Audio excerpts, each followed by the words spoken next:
Être ce que nous voulons avec fierté et passion, le Grand Cherokee 2015, le meilleur de nous-mêmes, vous présente Mecamag. CT Motors, le spécialiste de vos déplacements, vous présente Mecamag.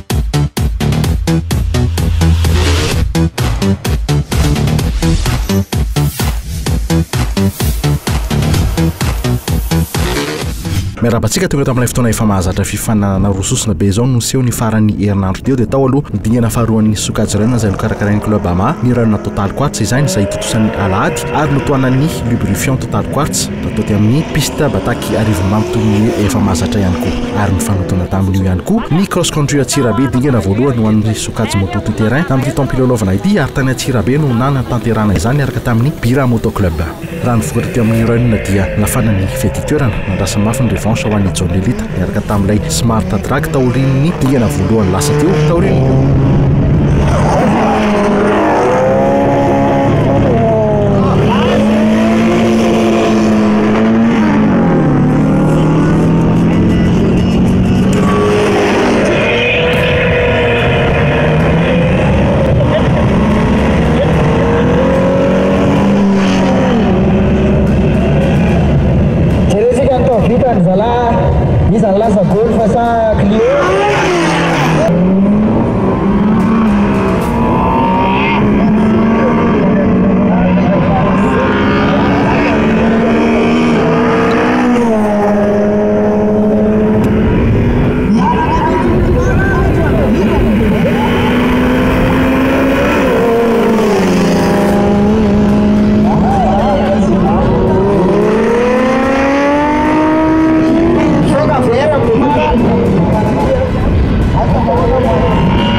cette passage de qualification no ny akarana mpanamory valo isan'ny kiny sokajy miatrika ny phase finale teo amin'ny prorana aloha dia Ivaza, Yandry, John Elite, Teddy, Bobogière, Mamnirina, Sanjay ary Andrendria Miarso no niakatra nanao ny phase finale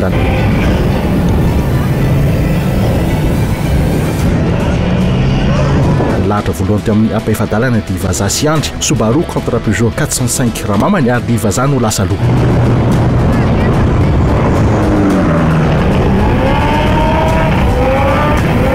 Lahatra faharoa dia John Elite sy Sanjay Smart Drag contre Golf VR6 ary dia ilay Smart no rapida kokoa.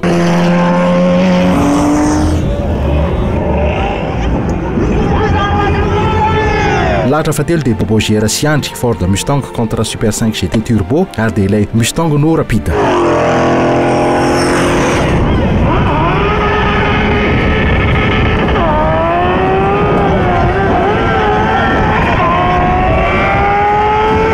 Lahatra farany dia Teddy sy Mamnirina Smart vongolo kely contre Peugeot 205 ary dia Teddy no rapida kokoa. Tafakatra teo amin'ny manasa-dalana araka izany Ivaza, i John Elite, i Teddy ary Bobogière.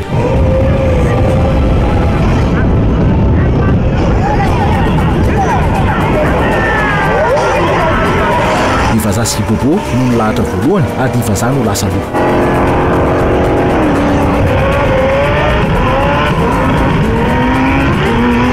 John Elite sy Teddy indray dia ty John Elite no rapida. Araka izany dia Ivaza sy John Elite no nanao ny famaranana ary toy ny efa mateti-pitranga izany saingy tamin'ity indray mitoraka ity dia tsy anjaran'ny Ivaza ny batany kopy satria dia tsy namelany John Elite raha tsy izy no lasa aloha. Raha ny meilleur temps aloha dia nanezaka nandatsaka ilay folo sekondra sy valambinifolo sy fitonjato i John Elite fa tsy point izany tamin'ity dingana faharoa ity tao ihany koa ny olana mekanika izay nosedrainy nanomboka teny ampiandohan'ny fifaninanana. Tamin'ity manche ity zany zay dia niezaky ny hoe hanao ny meilleur temps nampiakarina 1,5 bar amin'ny pression turbo tsy tratra moa le meilleur temps satria nisy olana mécanique ina moa le olana mécanique rehefa nampiakarina amin'ny pression le turbo dia tsy nazaka le train dia rehefa miakatra 4e zay dia vaky ny roulement avant dia tsy stable ntsony le tômôbile dia lasa tsy afaka nanenjika an'le temps ary rehefa nisy fotoana ary resaka hoe tsy lalao ntsony hoe tsy handray 8e de finale ntsony satria mety hitondra danger ho an'ireo mpijery na le public zany le izy fa dia hoe alao ary gérena amin'izay puissance mifanaraka amin'le train dia ny tanjonay manaraka moa zany dia anatsara ny train avant zany hoe hosolonay train na Clio RS io train avant complet io satria io train avant io zany dia mariaka eto fa train avant stock zany hoe ana smart stock pour 80 km/h ny tômôbile nefa mandeha 220 dia zay tsy atrasarana le stabilité fa amin'ny 3e manche ty vitesse nresahana vitesse égale la temps ohatra ny athlétisme ihany dia tanjoko tsy maintsy atratra ny moins de 10 secondes io amin'ny temps ty zany tsy maintsy mahazo 9 mahery eo le izy ane efa fantatro ny temps an'ny vazaha efa fampijery temps io zay le hoe resaka élimination na temps efa fantatro ny temps an'ny vazaha hoe manodidididina ny 16 eo dia nizereko zany ny taoko anodidididina ny 13 na 15 afahako misongona eo alohany zany fa tsy nanao pression zany amin'ny tômôbile hoe ho tonga 10 satria raha manao 10 na i tômôbile io mety hitsivalana eny amin'ny lalana na mety hiripy io na mety tonga dia tsy ho tafiditra indray ny vitesse raha ohatra ka manao mifonce mafy ahako dia nizereko zany le izy à 13 dia inona tonga nanandresy vazaha satria ny tômôbile ny vazaha manodidididina ny 15 eo 14 eo ny azony maximum zany dia nizereko zany resaka temps zany le izy gérance na temps na tonga ny tenako ho voalohany teo Johnny Alita ihany koa ny batany amboaran'ny Suzuki Pro Run 2 raha ivazaha no faharoa teo amin'ny filarana amin'ny akapobeany dia ity mpanamory Subaru ity ihany koa no ny batany amboaran'ny Suzuki Pro Run 1 fa io zany rehefa lalao moa zany tsy maintsy misy mandresy dia misy ndresy dia faharoa aloha zany androany dia manarona iray manaraka zay angamba fa tsy nisy olana somaro tara kely fotsiny ateo any départ angamba teo amin'ny filarana amin'ny akapobeany dia Bobo Giera no nanakatona ny podium Pro Run teo amin'ny Pro Run 2 dia Bobo Giera no ny batany amboaran'ity Suzuki ity faharoa koa Citedi ary Johnny Alita no nanakatona ny podium Pro Run 2 raha ivazany no voalohany teo amin'ny Pro Run 1 dia isan'izay no faharoa teo amin'ity Suzuki ity teo amin'ny Pro Run 3 indray dia Mamnirina nitondra Peugeot 205 GTI no voalohany raha Iny Mikarazo no faharoa ary Riza Christian no fahatelo teo amin'ny Pro Run 4 indray dia ilay mpanamory Super 5 GT Turbo no voalohany iandry io teo amin'ny Run indray taorian'ireo 7 passage de qualification dia mpanamory valo ihany koa no niakatra ny phase finale anisany Jimmy Sitraka Dylan Yandry Yarvola Yandry Dan ary Marcelin teo amin'ny APF Adalana dia Jimmy sy Yarvola no nilahatra voalohany MK3 VR6 contre AX ary dia Jimmy no rapita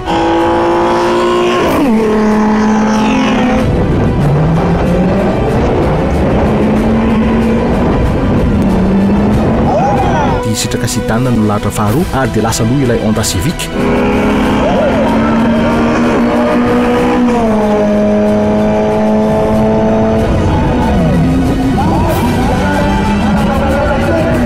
raha tokony hiaraka ilahatra idilana sy raty dia idilana irery no nandeha araka izany dia niakatra d'office ilay mpanamory Peugeot 106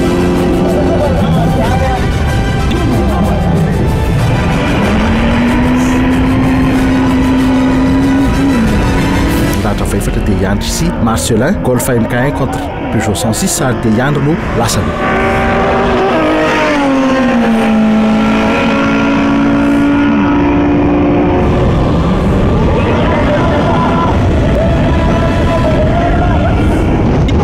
teo amin'ny manasa-dalana dia Jimmy sy Dylan no nilahatra voalohany ary dia Jimmy no rapita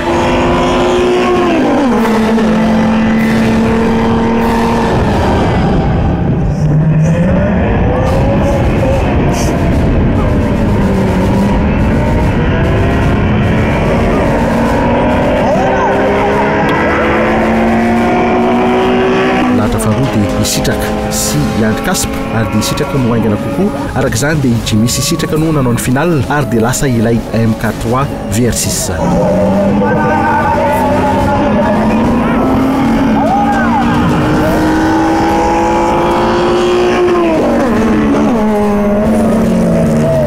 double ama araka izany ny podium Pro Run sy Run tamin'ity tingana faharoan'ny championnat ity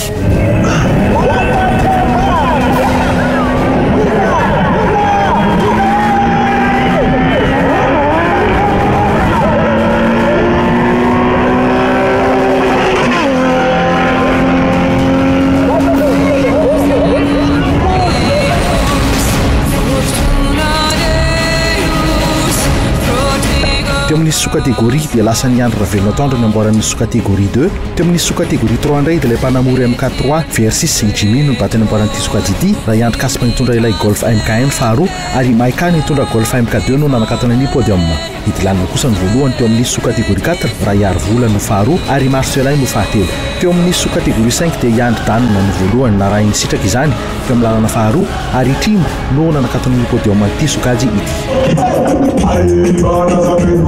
Ankoatra ny tena fifananana teo amin'ny championnat dia tsy adino ihany koa ny dia toy ny efa mahazatra izay nanelanelana ny mpikarakara ity dingana faharoa ity.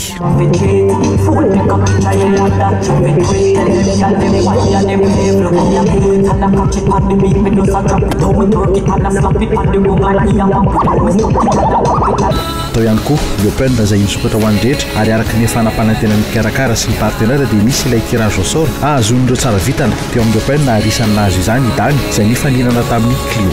Deuxième manche, championnat de Madagascar des runs. Natao tety Arivomam niaraka tamin'ny Total Quartz Lubrifiant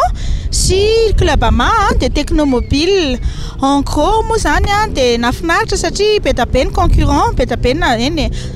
ny concurrent izay namaly ny antso sy niakatra teto amin'ny piste. Dia au niveau any organisation moa zany ohatry n'isan'andro sécurité foana ohatrany hoe mbola mila avoizina foana dia efa miezaka manome an'izay tsara foana moa zany izahay organisateur au niveau les sécurité, au niveau public koa eny afapo ihany izahay tamin'izay. Dia manatenanareo amin'ny manche manaraka ny Club Ama izay atao amin'ny 2 juillet eto Arivomam ihany.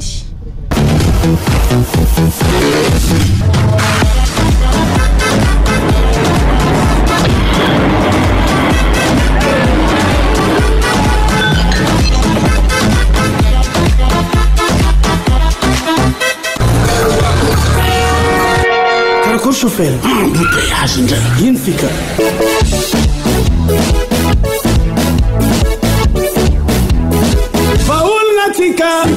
Y'a l'embouteillage, joue les motos, marque Kimco, Mafsad rapide, Tunga Vanifide, moto scooter, Mafia valeur, Amsete motos, Anjaro, Kimco, Super 8, scooter, en piste valeur. Sous l'égide de la Fédération Malagasy des Sports Auto, le club ASACM vous présente le slalom Yako ASACM 2017. La deuxième manche du championnat de Madagascar des slaloms saison 2017, le 6 et 7 mai, sur le circuit TMF à Ivat. Alors venez nombreux et supportez vos pilotes favoris. Sponsor officiel, Yako. Média officiel, Cool TV FM.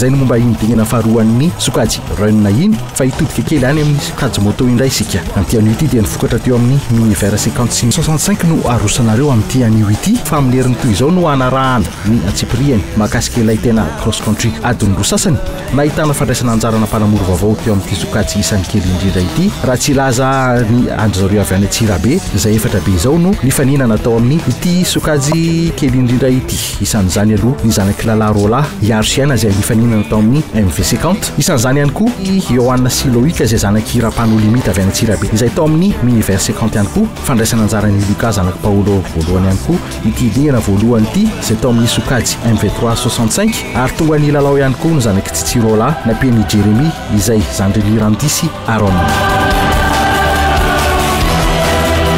teo amin'ireo univers 50 cm3 dia nisy manche roa 10 minitra avy no nifananan'ireto mpanamory ireto ary dia nanjakany haiko nitondra KTM i650 ireo manche roa voasoratra ary ny batany amboara teo amin'ity sokajy ity mpanamory anankiroa kosa no niady ny deuxième place rehefa tsy azo intsony ilay mpanamory KTM manisany Oana sy Yaina Husqvarna contre Yamaha ny première manche teny afovoany teny dia nanao erreur kely Oana ary dia nihoarany Yaina izay lasa lovina mentsika Oana tour maromaro ary dia tratrany Yaina ny deuxième manche dia nifanenjika hatrany ihany koa fa mbola rapida kokoa ilay mpanamory Husqvarna araka izany dia Oana no nilahatra teo amin'ny larana faharoa filarana amin'ny akapobean'ny univers 50 Yaina kosa no nanao katona ny podium an'ity sokajy ity nakalaminy loika nitondra KTM 50 mbola nizatra izy no 4e place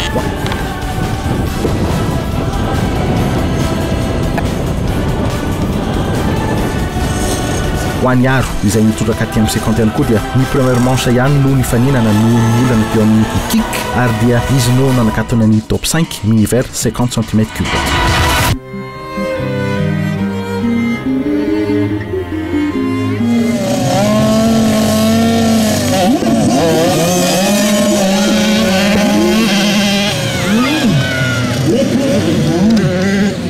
amin'ny univers 65 misy mpifaninana telo dia nanjakany miaro nitondra Kawasaki X65 ireo manche roa na 10 minitra avy ary izy nibatany amboara tamin'ity dingana voalohany championnat ity dia Lucas sy Jeremy larana faharoa samy nanao erreur avokoa nandritra ny première manche ary ny deuxième manche vao samy nanantsara ny rehetra fa mbola agnana kokoa ilay mpanamory Husqvarna 65 nihoatra tamin'ilay mpanamory Kawa 65 ary dia Lucas no nakany ny deuxième place univers 65 ary Jeremy kosa no nanakatona ny podium an'ity sokajy ity izay no momba ny vokatra teo amin'ireo univers aloha fa iova-pejy kely indray iaraka amin'ny slalom satria dia ho tanterahany club Asakma ny faran'ny herinandro zao ny slalom Yako Asakma 7.4 araka izay anaran'izay dia ny Yako no mpanohana ity dingana faharoan'ny slalom ity ary eny amin'ny piste TMF Ivato toy ny tamin'ny dingana voalohany ihany no anatanterahany club Asakma izany manazava ny makasika ity slalom Yako Asakma 7.4 ity ny tompona raikitra dia amin'ny sabotsy alahady zao tokoa moa zany tsika no fanome fotoana indray eny amin'ny piste TMF bout de piste Ivato amin'ny deuxième manche ny slalom ho an'ny championnat de Madagascar ny slalom eto Madagascar izay karakarainy ny club Asakma ary ihany koa miaraka amin'ny mpanohana 3e édition zany amin'ny titon'ity dia ny mpanohana mahazatra dia ny Yako ny règlement zany dia araky ny fangatahany be sy maro satria dia niady ary nampitaitaina tokoa ny première manche dia ohatran'ny hoe la revanche angamba ny etsotsika azy amin'ny tindray mandeha ity ka dia mitovy sahala amin'iny ihany tsisy ovana fa dia iny natao tamin'ny première manche iny ihany no averina satria dia nampangitakitaka kokoa ny première manche ary dia isorana moa ny mpiarakara tamin'iny fa dia nitaitaina mijery manentana indray ny club Asakma mitindray mandeha ity la revanche ozy ny mpandray anjara rehetrarehetra manome toky ry zareo fa dia mbola anatsaratsara kokoa anao ny metimety kokoa par rapport tamin'ny première manche iny dia zay ny safidianana sy verenana indray eny amin'ny piste ny Ivato. Raha malala fa dia somary sarotsarotra ny toetra rara toe-karena eto amintsika amin'izao fotoana izao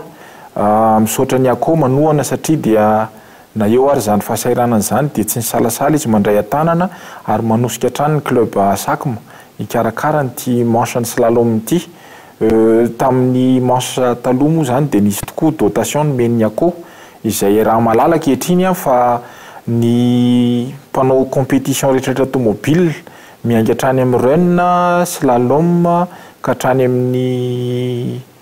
amin'ny rally dia mampiasa daholo tokoa ny menaka Yako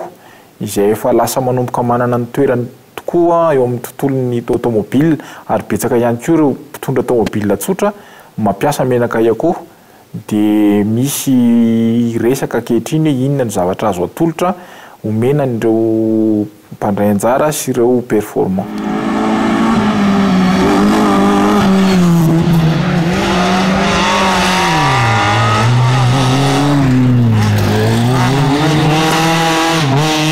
Teny farany dia mampirisika antsika rehetrarehetra na dia somary mangatsiatsika ary ny andro fa dia tsy ho latsa-danja noho ny tamin'ny première manche ny deuxième manche slalom mitindry mitoraka ity izay karakarain'ny club Asakma miaraka amin'ny Yako izay mpanohana azy ka dia manentana antsika rehetrarehetra ry zareo izay mbola isalasala ny indray anjara dia tongava misoratra anarana itsika mpakafy dia tongava maro fa sady fialamboly ny fitsangatsanganana fakalana rivotra ivelan'ny tanàna n'Antananarivo ihany koa ary azo fiarahana amin'ny fianakaviana ny fipetrapetrahana eny amin'ny piste eny Ivato. Le T-Roc de Volkswagen se montre officiellement. Le futur SUV compact est l'acteur principal d'une vidéo publiée par le constructeur. S'il reste encore camouflé, on devine mieux ses lignes, des traits dans la continuité du concept T-Roc présenté en mars 2014 au Salon de Genève. À la différence de ce dernier, la version de série adopte 2 portes de plus à l'arrière et une banquette 5 places. Élaboré sur la même plateforme que la Golf, le T-Roc s'intercalera dans la gamme entre la future Polo SUV et le nouveau Tiguan, un modèle que le constructeur révélera à l'été 2017 et présentera officiellement au public lors du Salon de Francfort en septembre. Grand-messe de l'automobile où le Kona doit également faire ses débuts, ce SUV urbain signé Hyundai se montre au travers une nouvelle image teaser. On y voit un bout de calandre et davantage de sa signature lumineuse. Concurrent annoncé des Captur et 2008, il sera officiellement dévoilé à l'été, un modèle qui doit permettre à Hyundai de devenir la première marque asiatique en Europe d'ici 2021. Un record du monde, il est signé conjointement Porsche et Air France. La compagnie aérienne a mis à disposition du constructeur l'un de ses 10 Airbus A380, un beau bébé de 73 mètres de long et 270 tonnes à vide, qu'un Cayenne diesel de 385 chevaux et avec 850 Nm de couple dès 2000 tours minute à tracter sur 42 mètres. Porsche et Air France viennent donc de battre le record du plus lourd avion tracté par une voiture de série, exploit détenu jusqu'ici par un Nissan Patrol et un Ilyushin 276 et précédemment en 2006 par un Touareg et un Boeing 747. Place à la dernière année des ateliers McLaren, la 720S. La remplaçante de la 650S s'est laissée apprivoiser en Italie. C'est Laurent Chevalier, essayeur à la rédaction de Sport Auto, qui a eu le privilège de prendre le volant de la sportive. Porsche, Ferrari et Lamborghini déjà s'envoient depuis sa présentation en mars dernier. Ont-ils raison de trembler? Verdict en vidéo. Le gros point fort de cette McLaren, c'est son poids grâce au châssis monocoque en carbone. On est à 1420 kg annoncé avec les pleins. Ça correspond à 100 à 200 kg de moins que la concurrence. L'autre élément déterminant, c'est son V8 biturbo qui passe à 4 litres et grammes de 70 chevaux par rapport à la 650. On est à 720 chevaux comme son nom l'indique et ça correspond à 50 chevaux de plus que sa concurrente directe, la Ferrari 488 GTB. Si on résume, ça donne un poids plume et une puissance de supercar avec les performances qui vont avec. Au final, on s'aperçoit que McLaren poursuit sa route vers les sommets avec une prestation dynamique digne d'une supercar, une facilité de conduite de vrai GT. Faut reconnaître que c'est assez extraordinaire. Retrouvez l'essai vidéo complet de la McLaren 720 sur le site de sportauto.fr. Ce que l'on peut aussi dire de la sportive, c'est qu'elle est déjà victime de son succès. Selon le patron de la firme, une année de production a déjà trouvé preneur. Cela représente 1400 720S commandés. Un petit rappel du prix, 249 175 € en France. Redescendons sur terre, Subaru annonce les tarifs de son BRZ. Le coupé jumeau du Toyota GT86 a reçu une mise à jour fin 2016. Nouveau bouclier, signature lumineuse à LED et matériaux de meilleure qualité font le gros des nouveautés. Techniquement, Subaru a revu la suspension et optimisé la réactivité du 4 cylindres à plat atmosphérique qui plafonne toujours à 200 chevaux. Au chapitre prix, comptez 32 990 € avec la boîte manuelle à 6 rapports. Attractif, revers de la médaille, le gros malus, 7 000 €, soit près d'un quart du prix. Avec la boîte auto, il est réduit de moitié. Coup dur pour le constructeur qui a donc décidé d'offrir aux clients 5 000 € de remise jusqu'au 31 juin 2017, de quoi ramener le prix du coupé à 35 000 €.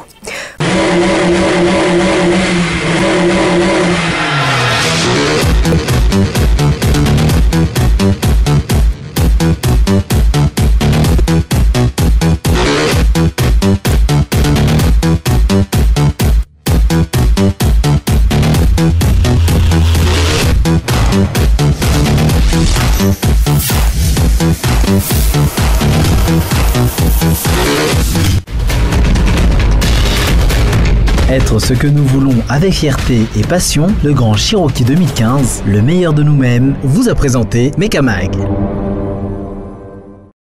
City Motors, le spécialiste de vos déplacements, vous a présenté Mekamag.